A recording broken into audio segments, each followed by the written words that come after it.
نحمدہ و نصلی علی رسولہ الکریم بسم اللہ الرحمن الرحیم فإن آمنوا بمثل ما آمنتم به فقد اهتدوا وإن تولوا فإنما هم في شقاق۔ اللہ تبارک و تعالیٰ نے کائنات کے لوگوں کی ہدایت اور رہنمائی کے لیے نبی مہرباں حضرت محمد کریم صلی اللہ علیہ وسلم مبعوث فرمایا۔ آپ نے 23 سالہ زندگی کے اندر غلبہ دین کے لیے، اللہ تعالیٰ کی توحید کے ابلاغ کے لیے، اقامت دین کے لیے، تعلیم اخلاق کے لیے اپنی پوری زندگی کو وقف کیے رکھا۔ حضرت رسول اللہ صلی اللہ علیہ وسلم کے لیے اللہ تبارک و تعالیٰ جن ساتھیوں کا انتخاب کیا، یقیناً وہ کائنات کی سب سے اعلیٰ اور افضل ہستیاں تھیں۔ اس لیے حضرت رسول اللہ صلی اللہ علیہ وسلم نے اعلان فرما دیا، خیر الناس قرنی ثم الذین یلونہم ثم الذین یلونہم، بہترین زمانہ میرا زمانہ ہے، بہترین لوگ میرے زمانے کے لوگ ہیں، اور پھر وہ لوگ جنہوں نے ان کی زیارت کی، ان سے ملاقات کی، اور پھر وہ لوگ جنہوں نے ان کی زیارت کی اور ان سے ملاقات کی۔ نبی کریم صلی اللہ علیہ وسلم کے صحابہ کرام رضوان اللہ علیہم مجمعین بخشی ہوئی روحیں ہیں، اور اللہ تبارک و تعالیٰ نے اپنی رضوان کے ساتھ ان کو بہراور فرما دیا، اور اعلان ہوا رضی اللہ عنہم ورضوا عنہ، اللہ ان سے راضی ہے اور وہ اللہ تبارک و تعالیٰ سے راضی ہیں۔ علماء دین کا کام حضرت رسول اللہ صلی اللہ علیہ وسلم کے پیغام کا ابلاغ کرنا اور اس کے ساتھ ساتھ شاعر اللہ کا دفاع کرنا ہے۔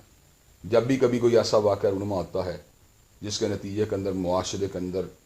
کوئی کشیدگی کیفیت، غم کی کیفیت پیدا ہوتی ہے، تو اللہ تبارک و تعالیٰ کے فضل و کرم سے علماء اس حوالے سے امت کے جذبات کی ترجمانی کرتے ہیں۔ بالکل 1-2 دن قبل ایک جامعہ کے اندر بھی اسی قسم کا واقعہ رونما ہوا، اور وہاں پر کچھ ایسی گفتگو ہوئی جس سے مسلمانوں کے دلی جذبات مجروح ہوئے۔ اس موقع پر میں نے بھی اپنے سینٹیمنٹس کا اظہار کیا، بھائی حافظ شام علیہ ظہیر نے بھی، علماء اہل سنت نے بھی اپنے جذبات کا اظہار کیا۔ تمام مکاتب کے علماء نے اس بات کو انتہائی سنجیدگی اور گہرے دل سے محسوس کیا۔ اس بات کی لہر جب صحیح معنوں میں تقویت پکڑی تو میں سمجھتا ہوں مدر برلاس صاحب تک بھی اس کے اثرات پہنچے۔ اس موقع پر مدر برلاس صاحب نے مجھ سے رابطہ بھی کیا اور یہ بات کہی کہ اس دن جو کچھ بھی ہوا وہ دانستگی کے ساتھ ہوا، عدم علم کی وجہ سے ہوا، یا صحیح طور پہ علم اور معرفت نہ رکھنے کی وجہ سے ہوا۔ اور انہوں نے یہ بات کہی کہ میں تہہ دل سے اس بات کو جو ہے میں نے محسوس بھی کیا ہے، اور امت اور علماء اسلام کی دل داری کے اوپر میں تہہ دل سے جو ہے وہ معذرت خواہ بھی ہوں۔ چنانچہ مدر برلاس صاحب اس دن کے حوالے سے اپنی گزارشات کو آپ حضرات کے سامنے رکھیں گے۔ بسم اللہ الرحمن الرحیم۔ میں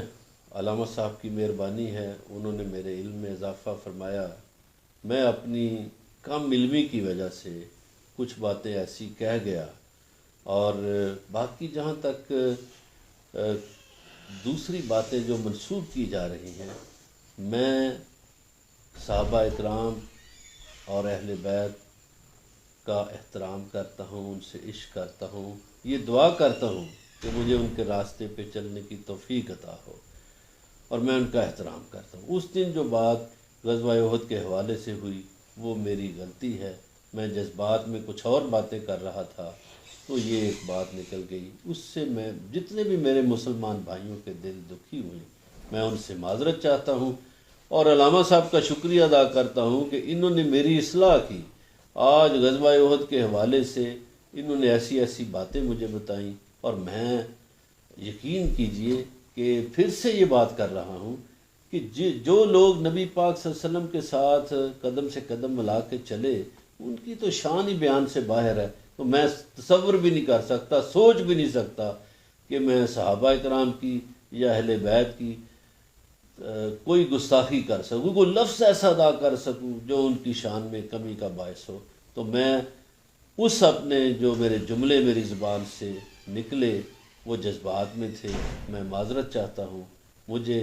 دلوں سے معاف کر دیجئے، میں معذرت کا ہوں۔ میں ان کے والد محترم کی بھی تقاریر سنتا رہا، انہوں نے بھی آج میرے علم میں اضافہ کیا۔ اللہ تعالیٰ انہیں بھی سلامت رکھے اور ہم سب کو ہدایت دے۔ بہت شکریہ۔ مدر برلاس صاحب نے آف کیمرہ بھی صحابہ کرام رضوان اللہ علیہ مجمعین کے بارے میں اپنے جذبات کا اظہار کیا ہے۔ حضرت ابوبکر صدیق، حضرت عمر فاروق، حضرت عثمان، حضرت علی امہات المومنین اور دیگر صحابہ کرام رضوان اللہ مجمعین جو ہیں، ان کے ساتھ والہانہ وابستگی کا اظہار کیا ہے، اور مشاجرات صحابہ کے حوالے سے بھی اس بات کا اظہار کیا ہے کہ ہم یکساں احترام کرتے ہیں۔ گو اللہ تبارک و تعالیٰ نے ان میں حضرت علی رضی اللہ تعالیٰ عنہ گروہ کو ایک فوقیت جو عطا فرمائی تھی، وہ ایک مسلم بات ہے،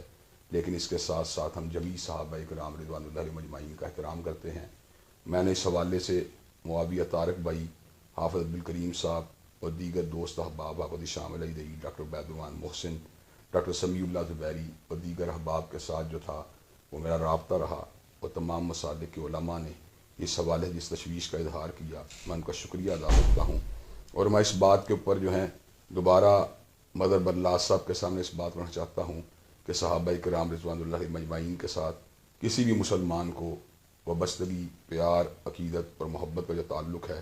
اس کو کبھی بھی اپنے دل کے اندر یا اپنے دماغ کے اندر اس میں معمولی بھی جو ہے خلل نہیں آنے دینا چاہیے، اس لیے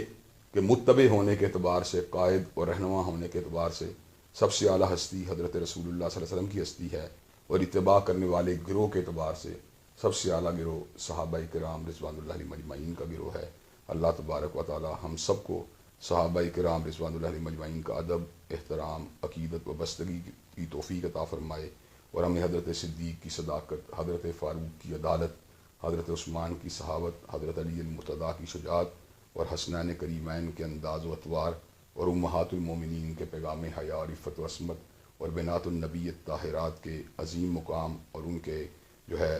عظیم اور رفیع جو اللہ تعالیٰ نے ان کو شان عطا کی ہے، اس کا احترام کرنے کی توفیق دے۔ وآخر دعوانا